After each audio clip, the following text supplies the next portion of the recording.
हे भगवान, मैंने कौन से पाप किए हैं जो इस तोते से मेरी शादी हो गई। अब मैं क्या करूं, कोई बताओ तो।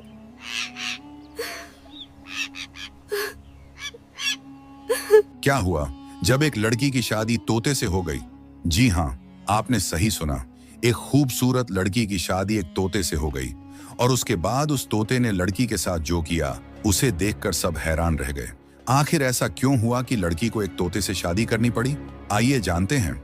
बहुत समय पहले की बात है। चारों ओर हरियाली से भरा एक छोटा सा गांव था जहां लोग सादगी से जीवन बिताते थे। उसी गांव में कृपाल नाम का एक व्यक्ति अपनी पत्नी शारदा और बेटी नीलम के साथ रहता था।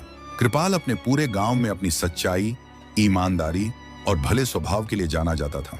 वह इतना सीधा साधा इंसान था कि अगर कोई उससे मदद मांग ले तो वह बिना किसी स्वार्थ के, बिना कुछ सोचे समझे उसकी सहायता करने को तैयार हो जाता। चाहे खेतों का काम हो, किसी गरीब का दुख हो या किसी पड़ोसी की परेशानी, कृपाल हमेशा सबसे आगे खड़ा दिखाई देता था। उसकी पत्नी शारदा स्वभाव से बहुत शांत और सहनशील थी, लेकिन उसका स्वास्थ्य अक्सर ठीक नहीं रहता था। आए दिन वह किसी न किसी बीमारी से घिरी रहती। उनकी बेटी नीलम गांव की सबसे सुंदर और संस्कारी लड़की मानी जाती थी।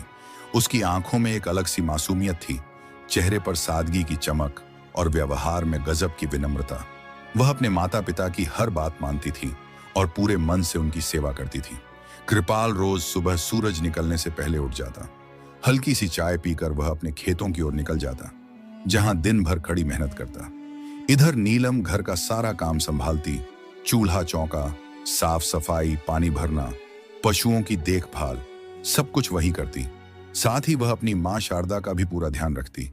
जब शारदा की तबीयत ज्यादा खराब हो जाती तो नीलम उनके पास बैठकर उनके लिए दवाइयां लाती, उनका माथा सहलाती और उन्हें ढांढस बंधाती। एक दिन अचानक शारदा की तबीयत बहुत ज्यादा बिगड़ गई। उस दिन सुबह से ही वह कुछ अजीब सी लग रही थी। उनकी सांसें भारी थीं और चेहरा पीला पड़ गया था। नीलम मां के पास बैठी थी। तभी शारदा ने कराहते हुए आंखें खोली। नीलम घबरा गई और जोर से बोली, मां, मां, आपको क्या हुआ? आप ठीक तो है ना? उसकी आवाज में डर साफ झलक रहा था। शारदा ने बड़ी मुश्किल से नीलम को अपने पास बुलाया। उनकी आवाज कमजोर थी, लेकिन शब्दों में गहरी चिंता छुपी हुई थी। उन्होंने कहा, बेटी, अब मेरा कोई भरोसा नहीं है। पता नहीं मैं कब तक जिंदा रहूंगी। तू अपने और अपने पिता का ध्यान रखना। यह सुनते ही नीलम की आंखों से आंसू बहने लगे। वह रोते हुए बोली, मां, आप ऐसा मत बोलो। आपको कुछ नहीं होगा।